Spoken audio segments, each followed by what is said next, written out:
Hello friends, welcome to online study kingdom. दोस्तों, आप लोगों की डिमांड रही है किसी और प्रैक्टिस सेट को कराया जाए, तो टाइम निकाल के आप लोगों के लिए जो है वो कराया जा रहा है। टोटल 20 प्रैक्टिस सेट होंगे और ये किरण पब्लिकेशन का है। कितने दिए हैं टोटल? तो टोटल इसमें 20 प्रैक्टिस सेट हैं। ठीक है, तो हम लोग सेट बाय सेट कवर करेंगे। कुछ महत्वपूर्ण इन्होंने करंट अफेयर्स दे रखा है, इसका आपको PDF मिल ही जाएगा। पेज नंबर 18 तक दिया है टोटल। बाकी 20 सेट हैं, 20 सेट की प्रैक्टिस आपको करनी है, तो सेट बाय सेट हम लोग कवर करेंगे। बाकी इस सेट में आप देखेंगे सेट और 21 और 22, तो ये एक तरह से आपका जो पेट का पेपर हुआ था उसका सलूशन है। ये भी PDF आपको मिल ही जाएगा टेलीग्राम पर। तो दोस्तों, वीडियो स्टार्ट करने से पहले आपसे रिक्वेस्ट है, यदि आप हमारे चैनल पर नए हैं तो चैनल को आप ज़रूर सब्सक्राइब कर लें, क्योंकि आपकी सब्सक्रिप्शन ही हमारी ताकत है। साथ ही नोटिफिकेशन बेल आइकन को आप ज़रूर प्रेस कर लीजिएगा, ताकि आने वाली वीडियो की अपडेट्स आप सभी को प्राप्त होती रहे। तो पहला मॉडल प्रैक्टिस सेट 1 है। पहला प्रश्न है कि निम्नलिखित में से किस वाक्यांश के लिए एक शब्द दुर्निवार प्रयुक्त होता है? तो दुर्निवार के लिए जो वाक्यांश होगा, यहाँ पर सही जवाब होगा ऑप्शन 1, जिसे दूर करना कठिन हो उसे आप दुर्निवार कहोगे। अगला प्रश्न है कि दिए गए वाक्यांश में रेखांकित खंड को प्रतिस्थापित करने के लिए उपयुक्त विकल्प का चयन करें। भगवान कृष्ण भूत, वर्तमान और भविष्य को देखने वाले थे। तो यहाँ पर जो रेखांकित दिया है भूत, वर्तमान और भविष्य को, तो यहाँ पर जो है इसको उपयुक्त विकल्प में इसमें चयन करना। तो यहाँ जो भूत, वर्तमान और भविष्य दिया है, आप यहाँ पर कह सकते हो कि तीनों काल जो है वो भूत, वर्तमान और भविष्य अर्थात त्रिकालदर्शी। ऑप्शन यहाँ पर आपका दूसरा सही जवाब हो जाएगा। तो जो भगवान कृष्ण अर्थात त्रिकालदर्शी, जो भूत, वर्तमान और भविष्य को देख सकते हैं, वही त्रिकालदर्शी कहलाते हैं। तो आप कह सकते हैं कि दिए गए विकल्प में यही जो है वो बिल्कुल सही बैठेगा। दिए गए वाक्य में रेखांकित खंड को प्रतिस्थापित करने के लिए उपयुक्त विकल्प का चयन करना है। उपयुक्त विकल्प का। कुणाल अपने धन का भरपूर दुरुपयोग करता है। तो यहाँ पर जो भरपूर दुरुपयोग है, अर्थात तो आप कह सकते हो कि भरपूर दुरुपयोग करना या फिजूल खर्ची या व्यर्थ का खर्चा, आवश्यकता से अधिक किया गया खर्च या व्यर्थ के कामों में करने वाला जो खर्च है, इन सभी के लिए जो उपयुक्त बैठेगा वो होगा अपव्यय। ऑप्शन यहाँ पर आपका ये सही जवाब होगा, फिजूल खर्ची। निम्नलिखित में से विलोम शब्दों की दृष्टि से एक युग्म गलत है, वह कौन सा है? ऑप्शन यहाँ पर आपका तीसरा सही जवाब होगा, क्योंकि आग्रह का विलोम जो है वो विग्रह नहीं होगा, आग्रह का विलोम होता है दुराग्रह, इसलिए यह गलत है। बाकी विधि का निषेध या सही है, आह्वान का विसर्जन होगा, अमीय का हलाहल है, ये तीनों सही है। निम्नलिखित में से उस विकल्प का चयन करें जो बाएं हाथ का खेल होना। आदमी वो बोलते हैं अरे ये तो बाएं हाथ का खेल है, अर्थात क्या है? बहुत ही आसान कार्य है। ऑप्शन यहाँ C4 सही जवाब होगा। दिए गए वाक्य का वह भाग ज्ञात करना है जिसमें कोई त्रुटि है। कोई त्रुटि है। दिया है कि जो व्यक्ति अधिक परिश्रम नहीं करता वह परीक्षा में सफलता प्राप्त नहीं करता। तो पढ़ने से ही मालूम चल गया होगा कि यहाँ पर जो जिसमें कोई त्रुटि हो उसको ज्ञात करना है। तो जो व्यक्ति अधिक परिश्रम नहीं करता वह परीक्षा में सफलता प्राप्त नहीं करता। तो लिखा है वह परीक्षा में, तो यहाँ पर यही त्रुटि है। बाकी विकल्प आइए देखते हैं। और यहाँ पर सही जवाब बनेगा ऑप्शन वी, यानी 2 जो है वो सही जवाब होगा। वह परीक्षा में, यहाँ पर क्या होना था, वह परीक्षा में। प्रश्न नंबर 7 से 11 तक आपको गद्यांश को पढ़कर आंसर देना है। इतिहास की एक लंबी प्रक्रिया ने भारत को अनेक प्रजातियों, कबीलों, भाषाई वर्गों तथा धार्मिक समुदायों की विशाल मातृभूमि बना दिया। विविध जातियों के परस्पर मिलन, सांस्कृतिक सम्मिश्रण, विविध विश्वासों के सह-अस्तित्व तथा धार्मिक एवं पथ निरपेक्ष विचारधाराओं के परस्पर विरोधी प्रभावों से यहाँ समाज का एक आकर्षक समन्वित स्वरूप उभरा। इन्हीं विषमताओं के कारण भारत को कभी कभी अनेक विरोधाभासों का देश कहा जाता है। इसके विशाल महाद्वीपीय आकार, निरंतर बढ़ती हुई जनसंख्या और व्यापक सामाजिक तथा सांस्कृतिक विविधता के कारण विरोध और विद्वेष के अनेक बिंदु उभर कर आते हैं। भारत अद्भुत रूप से सामंजस्य और सहमति का देश है, इसलिए इसके इतिहास में विभिन्न वर्गों के परस्पर मेल मिलाप एवं सहमति के युग भी रहे हैं और तनाव तथा संघर्ष के भी।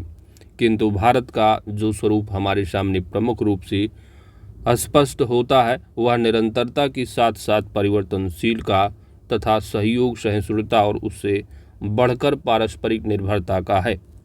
वास्तव में आत्मसात करने और समन्वय करने की क्षमता ही भारत की सभ्यता तथा प्रतिभा की विशिष्ट पहचान है। पहला यहाँ पर प्रश्न दिया है गद्यांश पर आधारित कि इतिहास की लंबी प्रक्रिया ने भारत को क्या बना दिया है। तो यहाँ पर आपने गद्यांश में पहले ही लाइन में आपने देखा कि इतिहास की एक लंबी प्रक्रिया ने भारत को अनेक प्रजातियों, कबीलों, भाषाएं, वर्गों तथा धार्मिक समुदायों की विशाल मातृभूमि बना दिया है। तो यहाँ पर आपका जो सही जवाब बन जाएगा वो हो जाएगा विभिन्न समुदायों की मातृभूमि, ऑप्शन ए सही जवाब होगा। 8वां प्रश्न है कि अलग अलग जातियों के मिलन, सांस्कृतिक मिश्रण, विविध विश्वासों के सह-अस्तित्व तथा धार्मिक एवं पथ निरपेक्ष विचारधाराओं के परस्पर विरोधी प्रभाव से भारतीय समाज का कैसा स्वरूप उभरा है। तो यहाँ पर आप देख सकते हैं गद्यांश में कि पंथ निरपेक्ष विचारधाराओं के परस्पर प्रभाव से यहाँ समाज का एक आकर्षक समन्वित रूप जो है उभरा हुआ है। तो यहाँ पर आपको ऑप्शन में दिख जाएगा और वो ऑप्शन नंबर आपका, तो यहाँ पर ऑप्शन में आपका बी सही जवाब यानी दूसरा सही जवाब होगा, आकर्षक समन्वित रूप। ठीक है, कौन सा स्वरूप उभरा है, तो आकर्षक समन्वित स्वरूप। अगला प्रश्न नंबर 9 पूछा गया है कि गद्यांश में प्रयुक्त आत्मसात शब्द का क्या अर्थ है। आत्मसात, तो यहाँ पर सही जवाब होगा अपने अस्तित्व को भुलाकर दूसरे में घुल जाना। गद्यांश की रचनाकार के अनुसार भारतीय संस्कृति की सबसे बड़ी विशेषता क्या है। तो यहाँ पर जो सबसे बड़ी विशेषता है वो है पारस्परिक निर्भरता का समन्वय। ठीक है, तो जैसे कि यहाँ पर आप गद्यांश में देख सकते हैं। इसके बाद अगला पूछा गया है 11 नंबर की इनमें से कौन सा शीर्षक इस गद्यांश के लिए उपयुक्त होगा। तो यहाँ पर आपका सही जवाब बनेगा सामंजस्य और सहमति का देश यानी भारत, ऑप्शन बी। तो ऑप्शन बी का मतलब यहाँ दूसरा। ठीक है, 1 2 3 4 ऑप्शन में आपको ऐसे पेपर में जो आने वाला है वो ABC करके ही आएगा। मान लीजिए कभी ABC कुछ बोल देते हैं तो 1 2 3 4 समझिएगा। अगला है सही वर्तनी वाली शब्द का चयन यहाँ पर करना है, यानी शुद्ध वर्तनी। यहाँ पर सही जवाब बनेगा ऑप्शन 1 ननिहाल। ननिहाल जो है शुद्ध वर्तनी है। बाकी आप देख सकते हैं नानीहाल, ननिहाल, ननी, ये अपने आप में त्रुटि है इसमें। आकाश का पर्यायवाची शब्द आपको बताना है आकाश। आकाश का पर्यायवाची होगा इनमें से वो है ऑप्शन 2 शून्य। तो आकाश के अन्य पर्यायवाची भी होते हैं जैसे कि आपका अंतरिक्ष, अंबर, अनंत, नभ, तारापथ, पुष्कर, व्योम आदि। दिए गए वाक्यांश के लिए एक शब्द दीजिए। दिया है कि काम से जी चुराने वाला, अर्थात आप क्या कहोगे? तो काम से जी चुराने वाला अर्थात तो कामचोर, ऑप्शन सी।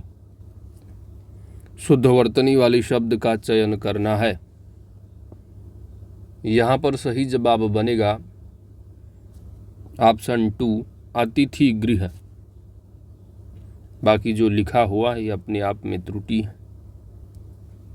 दिए गए शब्द का विलोम शब्द चुनना है। शोक का विलोम क्या होगा?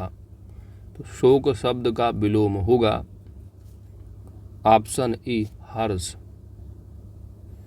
बाकी सौभाग्य दुर्भाग्य अपने आप में विलोम है ही है, और दुख का सुख होगा।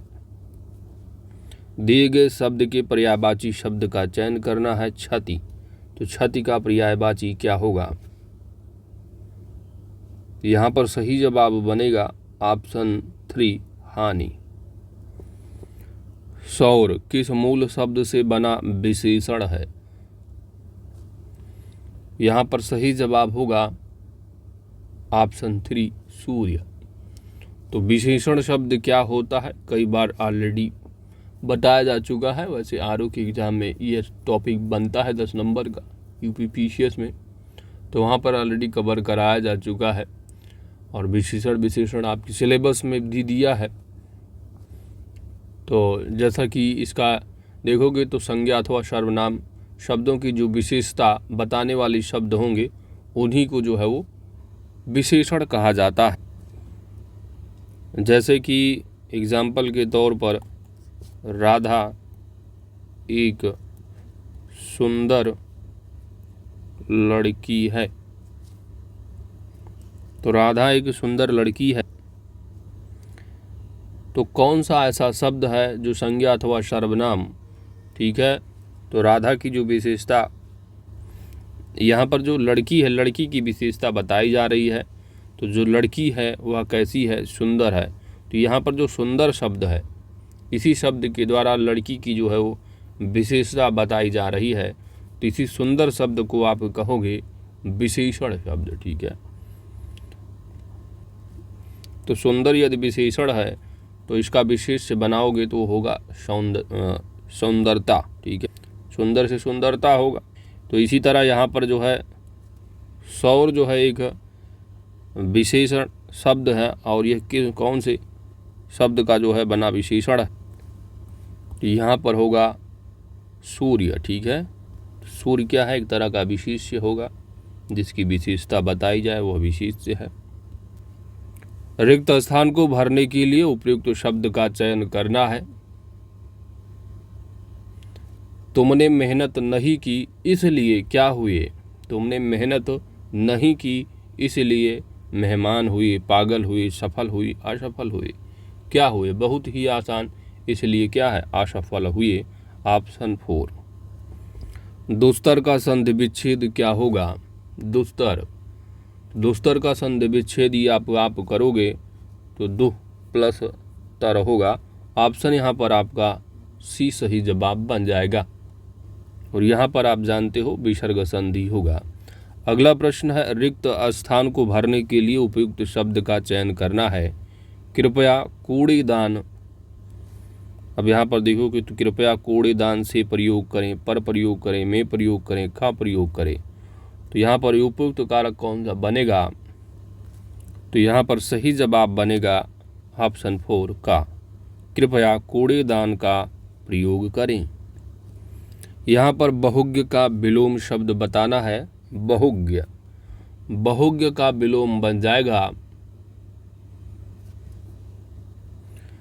तो आप जानते हो कि हर शब्द का यदि आपको अर्थ मालूम है तब आप विलोम आसानी से कर लोगे, लेकिन अब नहीं मालूम तो आप प्रैक्टिस करते रहिएगा। आप जैसे कि बहुज्ञ लिखा है तो बहुज्ञ का अर्थ क्या बनेगा भाई? बहुत जानने वाला। इसका उल्टा आप करोगे विलोम, अर्थात क्या है? कम जानने वाला। तो यहाँ पर क्या होगा? अल्पज्ञ हो जाएगा, ऑप्शन 3। निम्नलिखित में से उस विकल्प का चयन करें जो बाल बाल बचना मुहावरे का अर्थ होगा। लोग जा रहे तो मान लो कहीं साइकिल वाइकिल बाइक वाइक से जा रहे, अरे बोले भैया आज हम बाल बाल बचे, वरना आज तो हम गए। थे। ठीक है, तो यहाँ पर आपका सही जवाब बन जाएगा कि संकट में कठिनाई से बचना। ऑप्शन यहाँ पर 2 सही जवाब होगा। 24 नंबर है कि परंपरा से चली आ रही बात के लिए प्रयुक्त होने वाला शब्द क्या होगा। परंपरा से चली आ रही बात, परंपरा से चली आ रही बात के लिए एक जो वाक्यांश के लिए एक शब्द बनेगा वह होगा अनुश्रुति। ऑप्शन यहाँ पर 4 सही जवाब बनेगा। जबकि जो प्रतिश्रुति है इसके लिए आप जो वाक्यांश बनाते हो, प्रतिश्रुति के लिए होगा कि कोई बात करने या न करने के संबंध में आपस में किया गया लिखित समझौता होता है। अनुलोम दिया है तो इसका अर्थ सीधा होता है। ठीक है, इसकी ब्याज स्तुति है तो ब्याज स्तुति यानी कि ऐसी स्तुति जो ब्याज या किसी बहाने से कह जाए और ऊपर से देखने में स्तुति न जान पड़े तो उसके कहा जाता है ब्याज स्तुति। अगला प्रश्न नंबर 25 है, रिक्त स्थान को भरने के लिए उपयुक्त शब्द का चयन करना है। मेरे जीवन का लक्ष्य बहुत क्या है, खराब है, ऊंचा है, चौड़ा है, मलिन है। क्या भरोगे यहाँ पर? तो आप कहोगे मेरे जीवन का जो लक्ष्य है वह बहुत ऊंचा है। ऑप्शन यहाँ पर आपका 4 सही जवाब बन जाएगा। ठीक है, बाकी गणित के लिए 26 से लेकर के 50 तक आपको PDF वहाँ पर प्रोवाइड की जाएगी। कहाँ पर? टेलीग्राम चैनल आप ज्वाइन कर लीजिए। सिंपली टेलीग्राम की सर्च बॉक्स में जाना है और टाइप करना है ऑनलाइन स्टडी किंगडम। PDF वहाँ पर सोल्यूशन के साथ मिल जाएगी।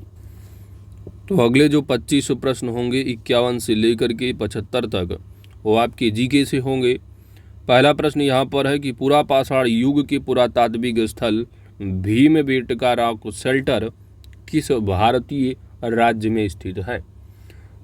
तो भीमबेटका रॉक शेल्टर यानी जो शैल चित्र है इसका लोकेशन तो कई बार आप पढ़ चुके होंगे, कई सेट में लगाए होंगे। इसका जो लोकेशन है वह रायसेन डिस्ट्रिक्ट मध्य प्रदेश में है। ऑप्शन यहाँ 3 सही जवाब होगा। तो अक्सर एंशिएंट हिस्ट्री से प्रश्न बनता है कि भीमबेटका किस लिए प्रसिद्ध है, तो शैल चित्र गुफाओं के लिए प्रसिद्ध है। अगला प्रश्न नंबर 52 है कि पाकिस्तान प्रस्ताव की रूपरेखा इनमें से किसने तैयार की थी। पाकिस्तान प्रस्ताव की रूपरेखा, यहाँ पर सही जवाब बन जाएगा, इनका नाम है फजलुल हक। Option A. तो ऑल इंडिया मुस्लिम लीग की जो बैठक है वह मार्च 1940 ईस्वी में लाहौर में की गई थी, जिसमें कि लीग ने एक प्रस्ताव पास किया जो कि लाहौर संकल्प के रूप में जाना जाता है। इसमें अविभाजित बंगाल के मुख्यमंत्री फजलुल हक और चौधरी खलीकुज्जमान ने दूसरा स्थान दिया गया था। तो यहाँ पर ऑप्शन जो है ए सही जवाब होगा कि किसने तैयार की थी रूपरेखा पाकिस्तान प्रस्ताव की, ये थे फजलुल हक। अगला प्रश्न है 53 नंबर की भारत के संविधान में भारत को किस रूप में वर्णित किया गया है। तो आर्टिकल 1 में कहा गया है कि जो भारत है वह राज्यों का संघ होगा। ऑप्शन यहाँ पर 4 सही जवाब बन जाएगा। तो भारत के क्षेत्रों में राज्यों, केंद्र शासित प्रदेशों और किसी भी क्षेत्र का अधिग्रहण किया जा सकता है। चलिए अगला प्रश्न नंबर है आपका 54 कि भारतीय संविधान में कितने प्रकार की रिट का उल्लेख किया गया है। तो भारतीय संविधान में 5 तरह की रिटों का उल्लेख किया गया है। ऑप्शन यहाँ पर 4 सही जवाब होगा। जैसे कि हाई कोर्ट है आर्टिकल 32 के तहत रिटें जारी करता है, 226 के तहत जो है वो 226 के तहत जो है आपका सुप्रीम कोर्ट का हो गया, 32 के तहत सुप्रीम कोर्ट है और 226 के तहत जो है वो हाई कोर्ट। ठीक है, 5 तरह की रिटें हैं। पहले आप देखोगे तो हेबियस कॉर्पस, ठीक है, हेबियस हो गया। दूसरी जो है आप देखोगे तो मैंडमस हो गया। तीसरा निषेध है, क्यू वारंटो है, ठीक है, करार की। 5 तरह की हैं, इनको आप देख लो। वो, और आप जो है फंडामेंटल राइट जब पढ़ते हो वहाँ पर लक्ष्मीकांत की बुक में 5 ऋषियों को दिया गया है। ये और अदर बुक में भी आप देखेंगे, जैसे कि परीक्षा वाणी वगैरह, तो वहाँ पर भी मिल जाएगा। नाबार्ड क्या है दोस्तों? नाबार्ड, तो नाबार्ड एक तरह का आपका कृषि सहायक विशिष्ट बैंक है। ऑप्शन यहाँ पर सी जो है सही जवाब होगा। और नाबार्ड की जो स्थापना है अक्सर पूछा जाता है, तो 12 जुलाई 1982 को स्थापित किया गया था। तो जो भारतीय रिजर्व बैंक है उसके जो कृषि ऋण कार्य हैं उन सभी को जो है ये देखता है, और ये कृषि कुटीर और गांव उद्योगों के प्रचार और विकास के लिए ऋण जो है उपलब्ध कराने की सुविधा जो है वो देता है। तो स्थापना कब हुई है? तो स्थापना है 12 जुलाई 1982। हेडक्वार्टर पूछा जाता है तो आप मुंबई बताइएगा। CSO का पूर्ण रूप क्या है? CSO यहाँ पर सही जवाब बनेगा सेंट्रल स्टैटिस्टिकल ऑर्गेनाइजेशन, यानी आपका सही जवाब यहाँ पर 4 सही जवाब हो जाएगा। हिंदी में आप कहोगे केंद्रीय सांख्यिकी संगठन, और ये है जो है सांख्यिकी और जो कार्यक्रम कार्यान्वयन मंत्रालय है उसके अंदर के तहत एक तरह का गवर्नमेंट एजेंसी है। और इसकी स्थापना कब हुई है CSO की? तो इसको स्थापित जो किया गया था वह 2 मई 1951 ईस्वी में। तो ये जो CSO है ये देश में सांख्यिकी गतिविधियों के समन्वय के लिए जिम्मेदार है और सांख्यिकी मानकों को विकसित और बनाए रखता है। 57 नंबर है कि क्षेत्रफल की दृष्टि से भारत का विश्व के देशों में कौन सा स्थान है? क्षेत्रफल की दृष्टि से भारत का कौन सा स्थान है? यहाँ पर सही जवाब बनेगा 7वां स्थान है। यहीं पर यदि आबादी के हिसाब से पूछा जाता पॉपुलेशन से, तो आप कहते दूसरा स्थान आता है। कुपियर बेल्ट क्या है? कुपियर बेल्ट क्या है?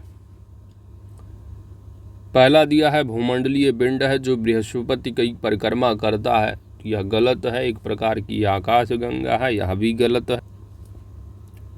अगला तीसरा दिया है कि बर्फीला भूमंडलीय पिंड है जो वरुण की परिक्रमा करता है, यहाँ पर सही जवाब ऑप्शन तीसरा सही जवाब हो जाएगा।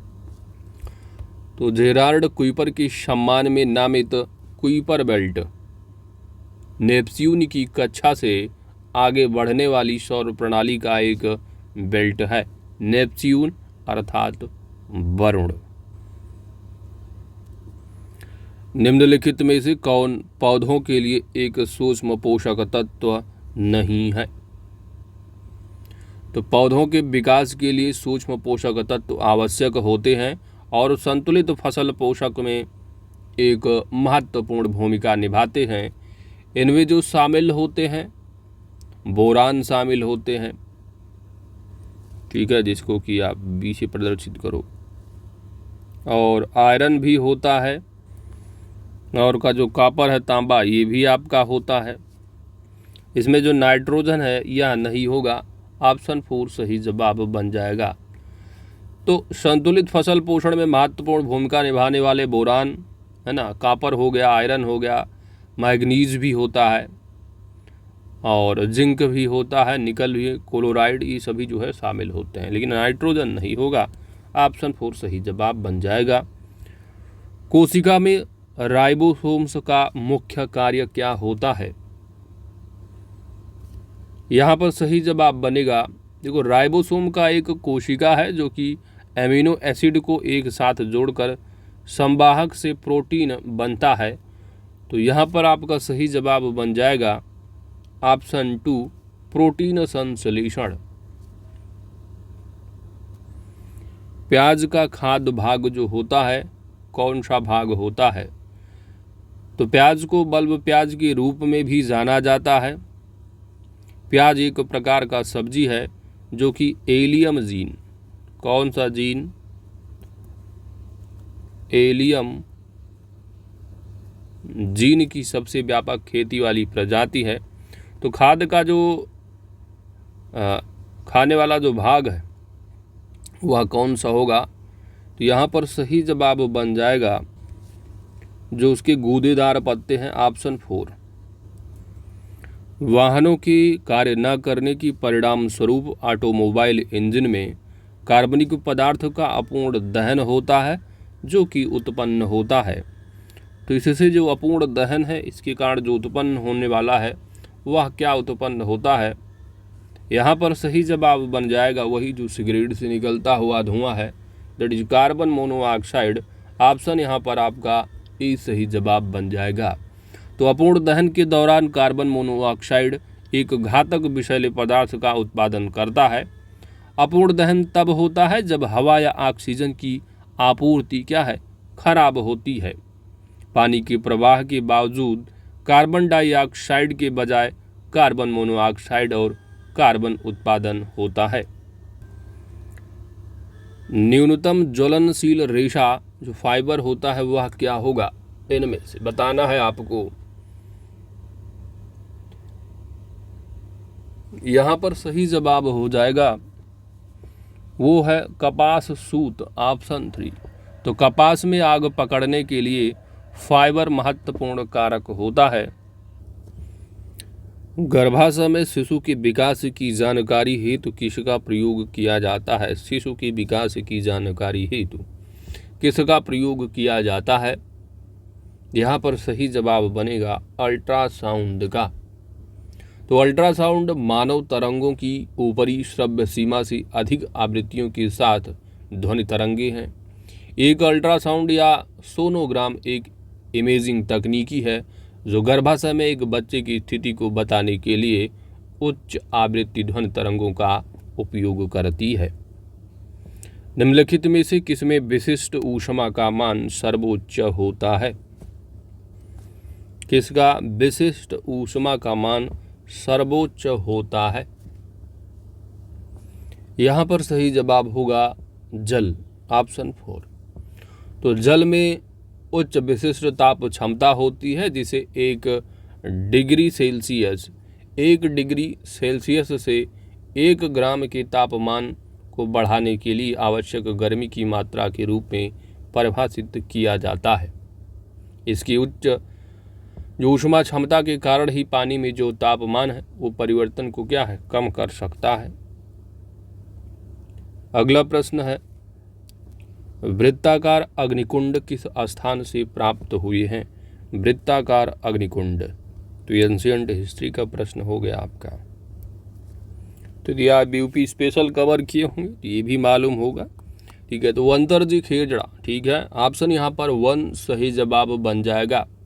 तो वंतरजी खेड़ा से लगभग जो है 1000 ईसा पूर्व के लौह प्रयोग धान की खेती, वृत्ताकार अग्निकुंड तथा कटे निशान वाले पशुओं की हड्डियां प्राप्त हुई हैं। इस युग को उत्तर वैदिक युग से संबद्ध जो है वो स्वीकार किया जाता है। अगला प्रश्न नंबर 67 है, कंप्यूटर आधारित है। ये ऑपरेटिंग सिस्टम को यूजर और कंप्यूटर के बीच भी कहा जाता है। क्या कहा जाता है? ब्रिज है या इंटरफेस या कम्युनिकेशन या टोपोलॉजी? तो ऑपरेटिंग सिस्टम एक क्या है, प्रोग्राम है जो सॉफ्टवेयर और कंप्यूटर हार्डवेयर के बीच एक इंटरफेस के रूप में कार्य करता है और ये कंप्यूटर के समग्र संसाधनों और संचालनों को प्रबंधित करने के लिए उपयोग किए जाने वाले विशेष कार्यक्रमों का एक एकीकृत सेट होता है। ऑप्शन यहाँ बी सही जवाब होगा। पुष्कर मेला भारत के किस राज्य में आयोजित होता है? कौन सा मेला? पुष्कर मेला। तो पुष्कर मेले का जो आयोजन है वह राजस्थान के पुष्कर शहर में किया जाता है। यहाँ पर आपका सही जवाब होगा डी यानी 4 नंबर। कब होता है मेला? तो ये मेला जो है हिंदू जो कैलेंडर है तो कार्तिक माह का जो है पूर्णिमा पर जो है ये समाप्त होता है और कार्तिक माह में जो है शुरू हो जाता है। ठीक है, तो मेला कब होगा, तो कार्तिक माह के हिंदू कैलेंडर के महीने के साथ शुरू होता है और कार्तिक माह पूर्णिमा को जो है समाप्त हो जाता है पुष्कर मेला। तो कहाँ लगता है, पुष्कर शहर राजस्थान। अगला है आपका जेट इंजन की खोज किसकी, जेट इंजन की खोज इनमें से किसने की थी। जेट इंजन की खोज जो करने वाले रहे हैं वो रहे हैं फ्रैंक व्हिटले। ऑप्शन यहाँ पर 1 सही जवाब होगा। फ्रैंक व्हिटले एक जो है ब्रिटिश रॉयल वायुसेना की अधिकारी थे जिन्होंने अकेले ही टर्बोजेट इंजन का आविष्कार किया था। और इनकी पुस्तक है jet the story of the pioneer, जो कि 1953 में प्रकाशित हुई थी। अगला प्रश्न नंबर है 70, ये भी यूपी स्पेशल का ही समझो कि अलीगढ़ मुस्लिम एंग्लो ओरिएंटल कॉलेज की स्थापना कब हुई थी। तो वर्ष रहा है 1875। किसके द्वारा की गई थी स्थापना, तो रहे हैं सर सैयद अहमद खान। सैयद अहमद खान, ठीक है, याद रखिए। वेल्थ ऑफ नेशंस नामक पुस्तक किसने लिखा है। यह पुस्तक लिखी गई है एडम स्मिथ स्कॉटिश की द्वारा। ऑप्शन यहाँ पर आपका बी सही जवाब हो जाएगा। तो ये जो रहे हैं एडम स्मिथ, एक अर्थशास्त्री दार्शनिक रहे हैं। इनकी 2 प्रमुख पुस्तकें हैं। ठीक है, तो बस इतना याद रखो, वेल्थ ऑफ नेशन नामक पुस्तक किसने लिखा, एडम स्मिथ ने। आगे बढ़ते हैं। अमेरिका को पीछे छोड़कर कौन सा देश है जो कि संपत्ति के मामले में विश्व का नंबर 1 देश बन गया है। कौन सा होगा, कौन होगा, गेस करोगे तो पता ही चल जाएगा। ये चाइनीज में है सब, चाइना। ऑप्शन यहाँ पर 1 सही जवाब होगा। तो दुनिया का बास कहा जाने वाला अमेरिका अब हर मोर्चे पर चीन से पीछे खिसकता दिखाई पड़ रहा है। इस बार चीन ने अमेरिका को पीछे छोड़कर दुनिया के सबसे अमीर देश का तमगा प्राप्त कर लिया है। पिछले 20 वर्षों में दुनिया की संपत्ति 3 गुना हो गई है। भारत सरकार द्वारा 9 जनवरी को प्रत्येक वर्ष किस रूप में मनाया जाता है। तो इम्पॉर्टेंट डे है, अक्सर एग्जाम में डे और थीम इससे संबंधित पूछे ही जाते हैं। तो 9 जनवरी जो कि महात्मा गांधी 9 जनवरी 1915 ईस्वी में दक्षिण भारत से अपने प्यारे भारत यानी दक्षिण अफ्रीका से जो है वो अपने प्यारे देश में लौट कर आए थे। तो जब हिस्ट्री आप पढ़ते हो तो आंदोलन, राष्ट्रीय आंदोलन के 3 चरण बताए जाते हैं। एक तो होता है साम्यवादियों का, नरमपंथियों का, दूसरा उग्रवादी है, और तीसरे चरण को जिसको कि गांधी युग के नाम से भी जानते हो, तो गांधी जी आते हैं, उसके बाद शुरू होता है गांधी युग। तो बेसिकली यहाँ पर आपका सही जवाब बन जाएगा, इसको प्रवासी भारतीय दिवस के रूप में मनाया जाता है। ऑप्शन यहाँ पर आपका 4 सही जवाब हो जाएगा।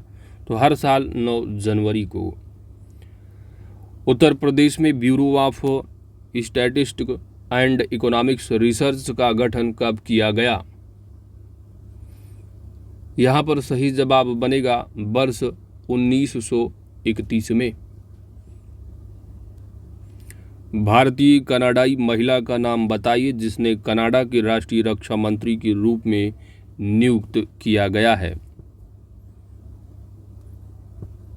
यहाँ पर इनका नाम है, तो भारतीय कनाडा है भाई। नाम क्या है इनका, तो भारतीय मूल की हैं और उनका नाम है अनीता आनंद।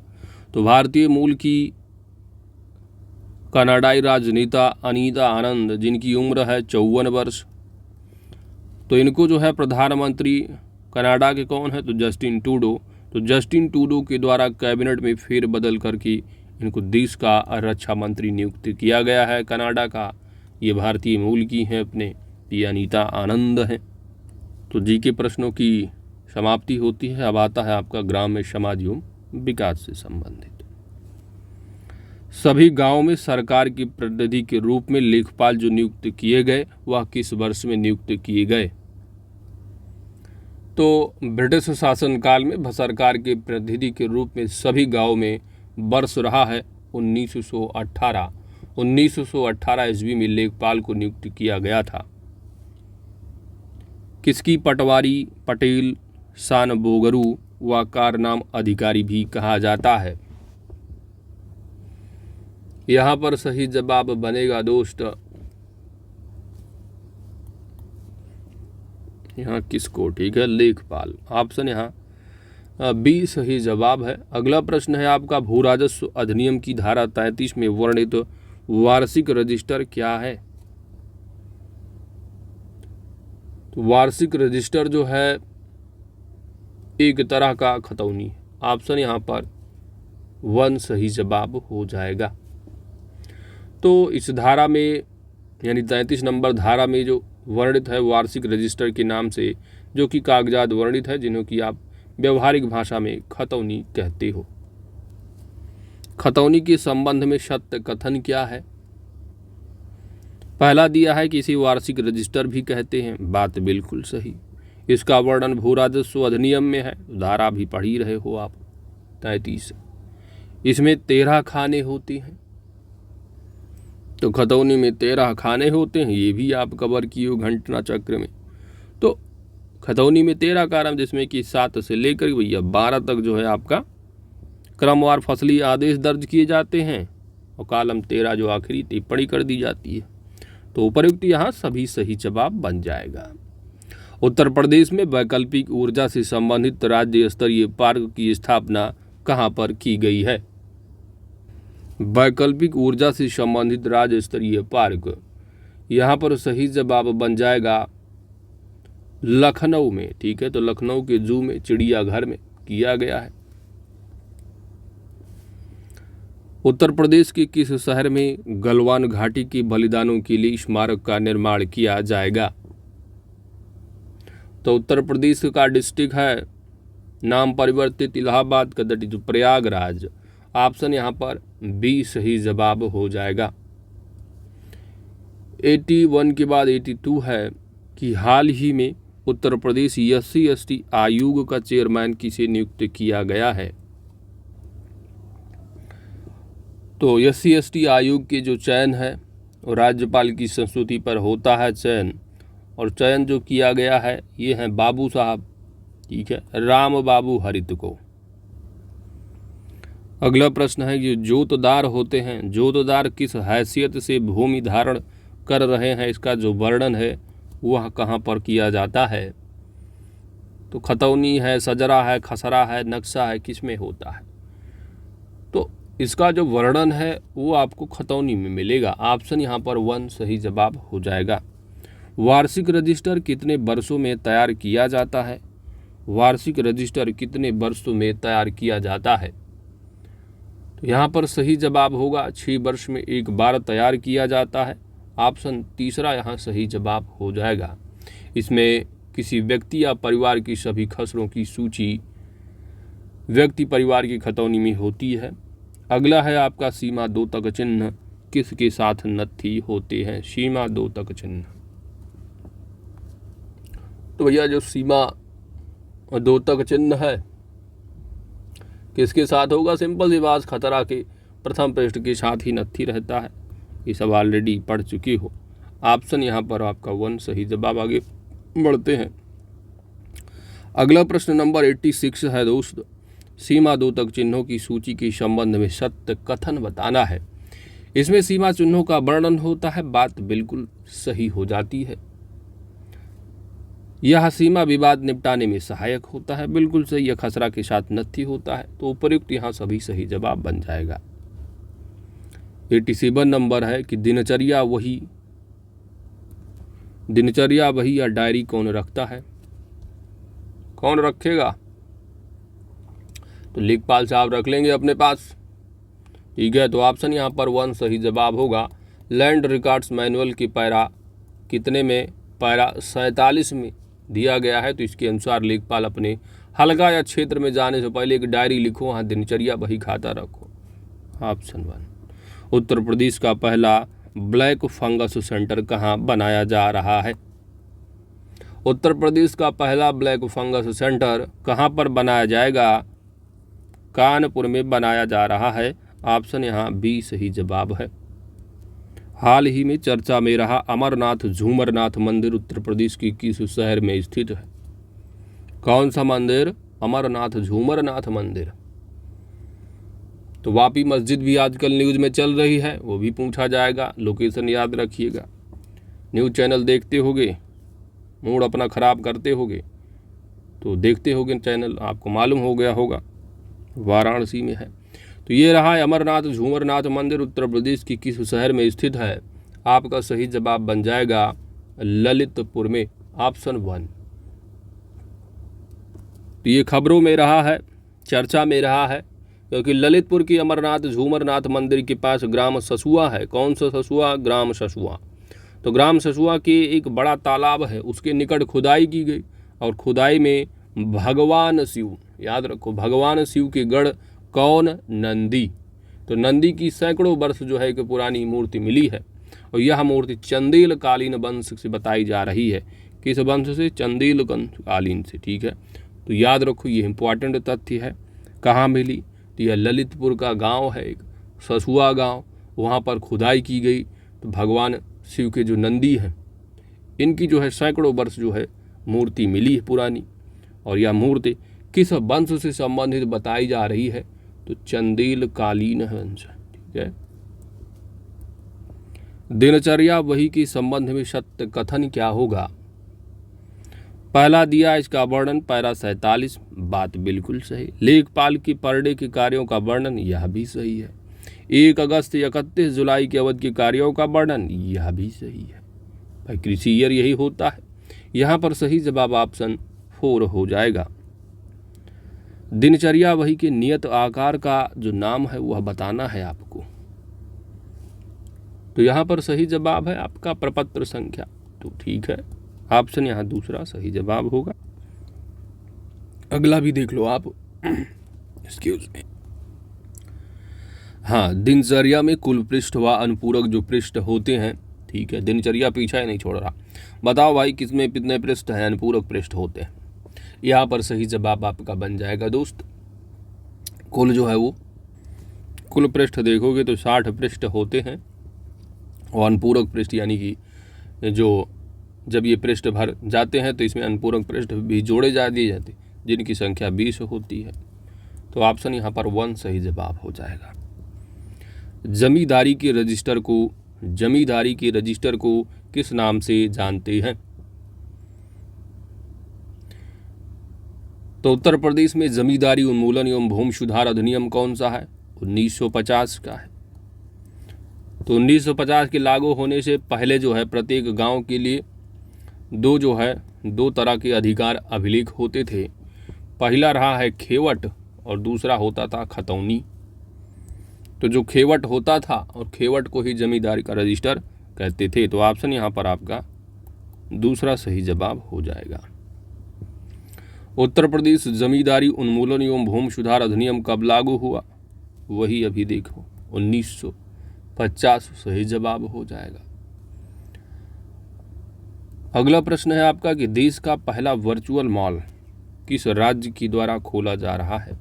पहला वर्चुअल मॉल होगा, यहाँ पर सही जवाब बन जाएगा वो है अपना प्यारा उत्तर प्रदेश। तो उत्तर प्रदेश सरकार के द्वारा देश का पहला वर्चुअल मॉल खोलने की जो है तैयारी चल रही है। इस वर्चुअल एग्जीबिशन मॉल में एक बार करीब जो है 1000 दुकानें स्टॉल नजर आएंगी आपको। उत्तर प्रदेश विकास पेंशन योजना के लिए सरकार द्वारा बजट 2021-22 में कितनी धनराशि आवंटित की गई है? तो बजट 2021-22 का डाटा यहाँ पर आप कहोगे 3100 करोड़। ऑप्शन यहाँ तीसरा जो है वो सही जवाब होगा। कृषि भूमि में किसके पौधे उगाने से भूमि का अपरदन अधिकतम तीव्रता से होता है? कृषि भूमि में किसके पौधे उगाने से जो अपरदन है बहुत तेज होगा? कौन सा पौधा भाई लगाओगे? सोधर्म है, गेहूं है, आलू है, क्लोवर है। सही जवाब आपका बन जाएगा दोस्त। पौधे का जो नाम होगा ना वो है सोधर्म। तो विश्व वन्यजीव कोष के एक विशेषण के अनुसार जो है विश्लेषण हुआ, जिसके अनुसार जो सोधर्म पौधा है किसी अन्य फसल की तुलना में भूमि अपरदन के लिए अधिक उत्तरदायी है। ठीक है, तो सबसे अधिक अपर्दन करने। और पूछा जा सबसे कम अगर पूछा जाता तो आप क्लोवर बताते। ठीक है, तो सबसे अधिक शोधर में, सबसे कम में क्लोवर होता है, तो यहाँ पर अधिक पूछा गया, तो ऑप्शन यहाँ पर 1 सही जवाब है। सेंट्रल ग्रास लैंड योम फोदर रिसर्च इंस्टीट्यूट कहाँ पर स्थित है? चारा एवं चारा अनुसंधान केंद्रीय। ठीक है, तो ग्रास लैंड है, ठीक है, जिसको कि चारा चारा, ठीक है, तो घास है। ग्रास को अगर घास पढ़ोगे तो घास से झांस भी बन जाएगा, तो झांस से झांसी ऐसे ग्रेस कर लेना आप। ऑप्शन यहाँ पर तीसरा आपका सही जवाब बन जाएगा। अगला प्रश्न नंबर है आपका दोस्त 99 नंबर की निम्न में से जीटी रोड कहाँ से नहीं गुजरती है? नहीं गुजरती है जीटी रोड। तो जीटी रोड अर्थात क्या? ग्रांड ट्रैंक, वही शेर शाह सूरी वाली। तो ये जो नहीं गुजरेगी वो अलीगढ़ से। ठीक है, तो जीटी रोड अर्थात जो ग्रांड ट्रैंक रोड है, जो कि कलकत्ता से पेशावर तक, कहाँ से? कोलकाता से लेकर के कहाँ तक? पेशावर तक ये जो है जाती है। इसका निर्माण शेर शाह सूरी ने किया था, और ये सड़क अलीगढ़ से नहीं गुजरती है। ऑप्शन यहाँ तीसरा सही जवाब है। अंतिम प्रश्न है कि उत्तर प्रदेश सरकार द्वारा स्थापित पहला जो वन्य जीव विहार है वह कौन सा है? पहला, तो पहला जो रहा है वो रहा है चंद्रप्रभा। ऑप्शन यहाँ पर 1 सही जवाब हो जाएगी। स्थापना कब की गई थी इसकी? 1957 में। वर्तमान में वन्य जीव विहार वहाँ है कितने यूपीए में? 13। ठीक है, तो दोस्तों इसी तरह जो है आपका एक्सक्यूज मी पूरा का पूरा जो आपका प्रैक्टिस सेट नंबर 1 है वह कंप्लीट हो जाता है। बाकी मैथ का आपको टेलीग्राम ज्वाइन कर लीजिए, वहाँ पर पीडीएफ सहित आपको मिल जाएगा दोस्त। टेलीग्राम चैनल का लिंक कुछ नहीं करना है। यदि नए हैं चैनल पर तो सिंपली चैनल की सर्च बॉक्स में जाना है टेलीग्राम की और टाइप करना है ऑनलाइन स्टडी किंगडम। जैसे ही आप ये टाइप करेंगे चैनल का लिंक मिल जाएगा, आप ज्वाइन कर लीजिएगा।